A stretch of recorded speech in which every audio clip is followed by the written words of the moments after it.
బక్రీద్కు గొర్రెను బలివ్వాలా, ఆవును బలివ్వాలా, ఇలాంటి చర్చ మీరు ఇక రాబోయే 4-5 రోజుల్లో చూడొచ్చు. బక్రీద్ పండుగ మరో 5 రోజుల్లో వస్తుంది. అయితే ఈ ముస్లిం మత పెద్ద ఏమంటున్నాడో ఒక్కసారి వినండి. ఉత్తరప్రదేశ్ లక్నోకు చెందిన షియా ముస్లింల యొక్క మత నాయకుడు మౌలానా సైఫ్ అబ్బాస్, ఒక ముల్లా అన్నమాట, క్లెరిక్. నేను మళ్ళీ మీకు తెలుగులో చెప్తాను ఆయన ఏమన్నాడు. జస్ట్ షార్ట్ వీడియో చూడండి. मुल्क के जो बरादर हैं, हिंदू भाई हैं, वो उसकी पूजा करते हैं, वो उसको माता करते हैं, लिहाजा इस्लाम बिल्कुल परमिशन नहीं देता। अगर कोई व्यक्ति गाय की कुर्बानी हिंदुस्तान में या कहीं करता है तो गोया उसने इस्लाम के विरुद्ध काम किया, क्योंकि इस्लाम ने कहा है दूसरे धर्मों का सम्मान करना चाहिए, और गाय की कुर्बानी करके आपने अपमान किया है। तो मैं ये समझता हूँ कि ये बिल्कुल गलत होगा, लिहाजा गाय को कुर्बानी की कोई ज़रूरत नहीं है, जो बकरे दुम्बे उनकी कुर्बानी होना चाहिए। విన్నారు కదా ఏమంటున్నాడంటే, మా వైఖరి సుస్పష్టం. బక్రీద్ రోజున ముస్లింల యొక్క ఆచారబద్ధమైన బలిని అర్పించాలి. అయితే మన దేశ రాజ్యాంగం ప్రకారం అనుమతి ఉన్న జంతువులను మాత్రమే బలివ్వాలి. మన హిందూ సోదరులు గోమాతను పూజిస్తారు కాబట్టి, ఆవును గోమాతగా పూజిస్తారు కాబట్టి మనం గోమాత వైపు కన్నెత్తి కూడా చూడకూడదు. ఎవరైనా సరే ఆవును బలిస్తే వాళ్ళు ఇస్లాముకు విరుద్ధంగా ప్రవర్తించినట్టే. ఎందుకంటే ఇతర మతాలను గౌరవించాలి అని చెప్పి ఇస్లాం నిర్దేశిస్తుంది. ఆవును బలి ఇవ్వాల్సిన అవసరం అస్సలు లేదు. ఇది ఈ మౌలానా సైఫ్ అబ్బాస్ మాట్లాడిన మాటలు. షియా ముస్లింల యొక్క మత పెద్ద ఇలా మాట్లాడే వాళ్ళు కూడా మనకు అక్కడక్కడ కనిపిస్తారు. గోమాతలను బలి ఇవ్వకండి, హిందువులు పూజిస్తారు, మనం గౌరవించాలి, గొర్రెలు బలిచ్చుకోవచ్చు కదా. లాస్ట్కి ఆయన అదే అన్నాడు చూడండి, గొర్రెను బలి ఇవ్వండి, గాయని కాదు, అంటే ఆవును కాదు, గొర్రెను బలి ఇవ్వండి, గొర్రెను అర్పించండి అని చెప్పాడు. అంటే మటన్ చేసుకొని తినండి అని. మన దగ్గర హైదరాబాద్లో అలాగే ఆంధ్రప్రదేశ్లో కూడా పెద్ద కూర అని చెప్పి పిలుస్తారు. పెద్ద కూర అంటే ఏం లేదండి, గొడ్డు మాంసం. మళ్ళీ అందులో గోమాతలు, వాటిని టార్గెట్ చేసి బలి ఇవ్వాలి అని చెప్పి ఎవరైనా ప్రయత్నం చేస్తూ ఉన్నారంటే డెఫినెట్గా పోలీసులకు సమాచారం ఇవ్వండి.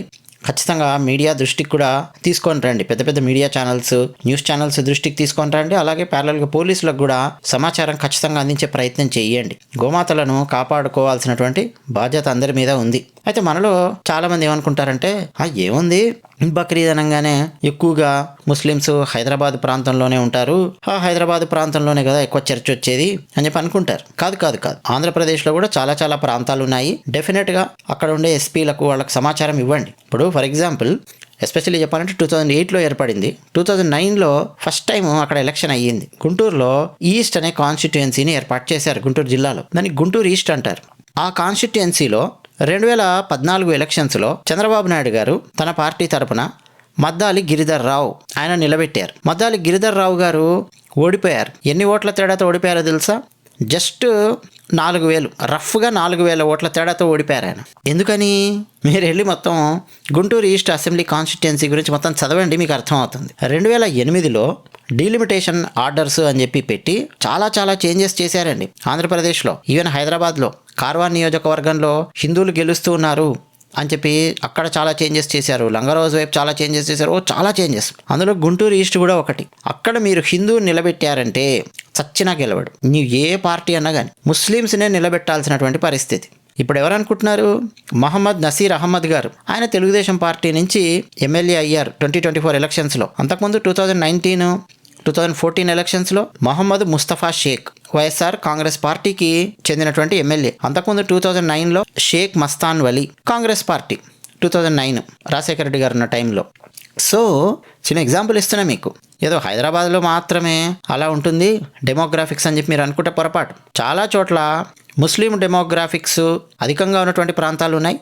డీలిమిటేషన్ పేర్ల మీద కూడా చాలా చేంజెస్ చేశారు. హిందువులను చీల్చి చాలా తెలివిగా ఎలాగైనా సరే ముస్లిమ్స్ మెజారిటీగా ఉండే విధంగా, కాన్స్టిట్యుయెన్సీ వచ్చే విధంగా డివైడ్ చేయడాలు, ఇలాంటి చాలా ప్లాన్లు వేశారు. అలాంటి ప్రాంతాలలో కూడా డెఫినెట్గా అండి హిందువులు గోమాతలకు సంబంధించి ఏమన్నా దారుణాలు జరుగుతున్నాయంటే మీ పార్టీ ఎమ్మెల్యే దగ్గరికి తీసుకొని వెళ్ళండి, ఎస్పీ గారికి చెప్పండి, పోలీసులకు చెప్పండి, గోమాతలను రక్షించే ప్రయత్నం చేయండి. ఎందుకంటే నేను ఒక పోస్ట్ కూడా చూశాను, ఆ గుంటూరుకు సంబంధించి ఎవరైనా సరే గోవులను బలి ఇవ్వాలి అనుకుంటే ఇమ్మీడియట్గా మాకు ఇన్ఫర్మేషన్ ఇవ్వండి అని చెప్పి పోలీస్ డిపార్ట్మెంట్ నుంచి ఒక మెసేజ్ సర్క్యులేట్ అవ్వడం నేను చూశాను. అలాగే ఆంధ్రప్రదేశ్లో ఒక ప్లేస్ ఉంది, ఈ మధ్యనే చాలా నోటోరియస్ కూడా అయ్యింది దురదృష్టవశాత్తు. అక్కడ భారత వ్యతిరేక కార్యకలాపాలు చేస్తున్నటువంటి వాళ్ళని కూడా పట్టుకున్నారు. ఆ ప్లేసు కడప జిల్లాలో ఉన్న రాయచోటి.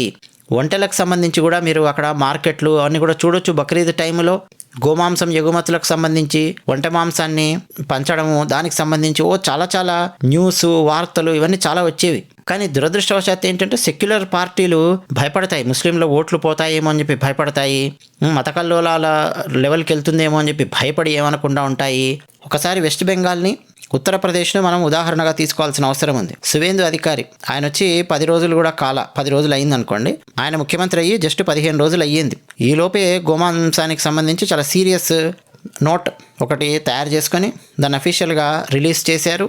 ఇప్పుడు వెస్ట్ బెంగాల్లో ఎవరైనా సరే బక్రీద్కు గోవులను బలిచ్చే ప్రయత్నాలు చేసినా, గోవులను తరలించే ప్రయత్నాలు చేస్తున్నా చాలా అరెస్టులు జరగబోతున్నాయి. కలకత్తా హైకోర్టు కూడా చాలా సీరియస్గా చెప్పింది, బక్రీద్కు ఆవును బలి ఇవ్వడం మ్యాండేటరీ అని చెప్పి ఎక్కడ లేదు కదా, ఎందుకు మరి ఆవును బలి ఇవ్వాలి అని చెప్పి ప్రయత్నం చేస్తున్నారు అని కలకత్తా హైకోర్టు నెత్తి మీద మొట్టికాయలు కూడా వేసింది జస్ట్ రీసెంట్గా. సో గోమాతను రక్షిద్దాం, గావో విశ్వస్య మాతరహ. అది విషయం. ధన్యవాదాలు.